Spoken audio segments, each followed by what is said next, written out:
이제는 뒤돌아볼 나이. 스스로 내적 탐험을 준비할 적절한 시기다. 인생의 절반쯤에서 위기를 맞게 되면 누구나 삶을 되돌아보게 된다. 그리고 오랫동안 미뤄두었던 질문들을 그제야 끄집어낸다. 내가 정말 원하는 게 뭘까? 나는 지금 뭘 느끼고 있는 걸까? 뭘 어떻게 해야 제대로 하는 걸까? 나의 꿈은 무엇이고 나를 가로막고 있는 두려움은 어떤 것들일까? 지난 20년 동안 직업에 대한 상담을 해오고 있는 딕은 상당수 중년 고객이 이런 질문 앞에서 막막해하는 것을 목격했다. 하지만 스스로 그 질문들을 던지는 바로 이 순간이야말로 내적 탐험을 떠날 수 있는 좋은 기회이기도 하다. 어느 정도 고통이 따르긴 하지만 내적 탐험은 자신을 다시 설계하기에 더없이 좋은 기회다. 토마스의 복음서 70장 1절과 2절에 이런 구절이 나온다. 만약 너희가 너희 안에 있는 것을 밖으로 끌어내면 너희가 밖으로 끌어낸 그것이 너희를 구원할 것이다. 만약 너희가 너희 안에 있는 것을 밖으로 끌어내지 않으면 너희가 밖으로 끌어내지 않은 그것이 너희를 파멸시킬 것이다.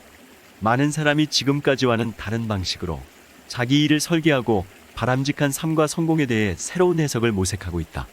성공의 의미는 인생의 단계마다 각기 다르다. 성공한 부동산 개발업자인 톰 디프레스는 40대에 접어들자 자기 성찰에 대해 이렇게 말한다.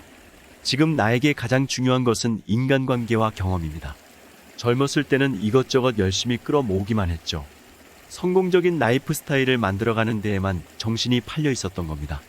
하지만 이제 내게 성공이 뭐냐고 묻는다면 그것은 훌륭한 인간관계를 만들고 그것을 내 자식들에게 물려주는 것이라고 대답할 겁니다. 그러나 톰처럼 행복한 경우는 그리 많지 않다. 우리들 대부분은 고독하고 권태로우며 혼자서는 아무것도 못하는 사람들과 어울려 살아간다. 먹고 사는 문제에 대해서는 끊임없이 고민하지만 하루하루의 삶이 팍팍해 진정으로 바람직한 삶에 대한 사색의 시간은 하루 5분도 채 안 된다. 그러면서 달리 뾰족한 수가 없다는 이유로 현재의 직업을 꾹꾹 참아내고 있다. 하지만 더욱 심각한 비극은 그렇게 참아내고 있는 일로 인하여 우리의 하루하루가 변질되고 삶의 형태까지 그 일을 닮아간다는 점이다. 삶의 리듬을 되돌아보자.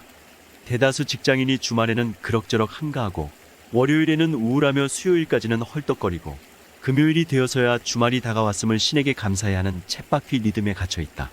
우리의 몸과 마음도 어느새 이 리듬에 길들여졌다. 사실 세상과 내가 나를 보는 관점을 다른 각도에서 보면 소중한 시간을 다르게 보낼 수도 있다는 사실을, 사랑하는 사람들과의 행복한 계획으로 축복된 시간을 보낼 수 있다는 사실을 깨우칠 것이다. 다람쥐 쳇바퀴에서 벗어나게 해줄 다른 길이 내 안에 분명히 있는데도 사실은 까마득히 잊어버린 것이다. 당신은 자기 삶의 주인인가 아니면 노예인가? 이 흔한 질문을 받았을 때 기분이 어떤가? 어쩌면 그 기분이 지금 당신의 상태를 대변하고 있는 건지도 모른다. 삶을 자기 것이 아니라 누군가가 만들어낸 딜레마로 혹은 해결해야 할 문제로 여긴다면 아무것도 변화시킬 수 없다. 빼앗긴 주도권을 되찾기 위한 내면의 혁명 앞에서 혹시 실패할까봐 용기를 내지 못한다면 가방을 다시 꾸릴 일도 없을 것이다. 반대로 자신의 삶이 풀어야 할 미스터리처럼 오직 자기만의 상상력으로 창조될 수 있다고 믿는다면 당신은 언제나 새로운 자극에 자신을 활짝 열고 거칠 것 없는 삶을 살 수 있다. 모험을 마다하지 않고 언제나 새로운 도전에 맞설 용기가 있는가? 그렇다면 미지의 경험들로 가득 찬 이 변화무쌍한 환경 속에서 얼마든지 우리 자신을 재창조할 수 있다. 개인의 성장은 자기 내면을 들여다볼 수 있는 능력, 그리고 책임질 수 있는 능력에 의해 좌우된다고 심리학자들은 말한다. 중년의 내적 탐험이란 책임을 깨닫고 그 책임을 받아들여 저 무한한 가능성의 세계로 과감히 떠나는 것이다. 미국의 역사학자 데니얼 제이 부어스틴의 명저 탐구자들의 이런 이야기가 나온다. 중세시대 때 지도를 편찬하는 과정에서 지리학자들과 신학자들은 사람들이 한 번도 살지 않았던 장소를 어떻게 처리해야 할지 고심했다. 원래는 미지의 땅이라고 표시해야 했지만 그들은 그것을 거부했다. 아예 그 지역을 지도에서 빼기로 한 것이다.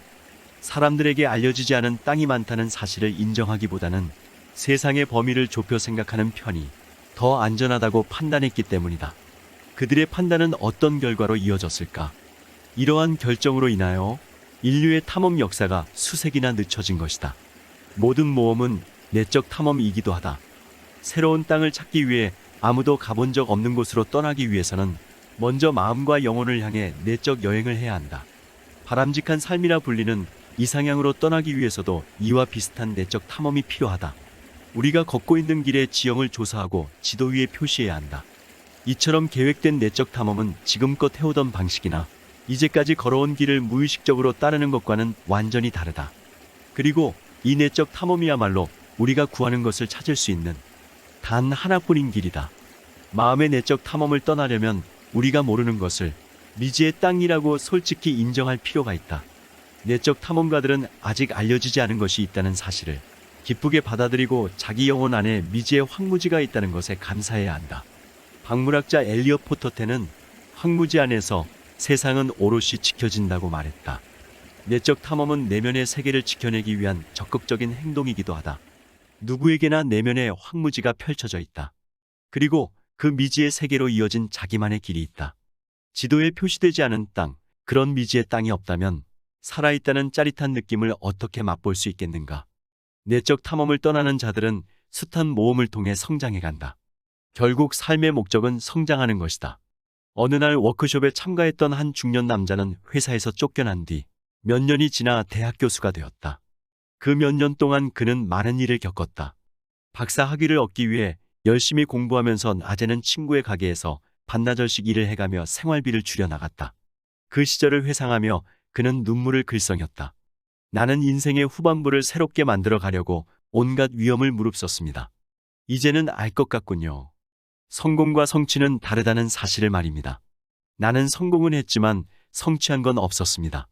자신이 원하는 것을 소유하는 것이 성공이라면 성취는 자신이 소유한 것에 만족하는 겁니다. 키에르케고르가 살아있었으면 그 남자에게 이렇게 말했을 것이다. 모든 모험은 불안을 낳는다. 하지만 모험하지 않는 것은 자기 자신을 아예 잃는 것이다. 내 안의 탐험가를 만나라. 진로 상담가인 딕은 해마다 아프리카를 찾는다. 아프리카의 대평원 앞에서 그는 내적 탐험으로 가득 찬 삶이 어떤 것인지 어렴풋이 느낄 수 있었다고 말한다. 그 느낌을 한마디로 표현해 보라고 하자 그는 이렇게 말했다. 나는 나입니다. 다른 누구도 아닌 바로 나. 인생의 절반쯤에 떠나는 내적 탐험은 꿈을 찾아가는 여정이다.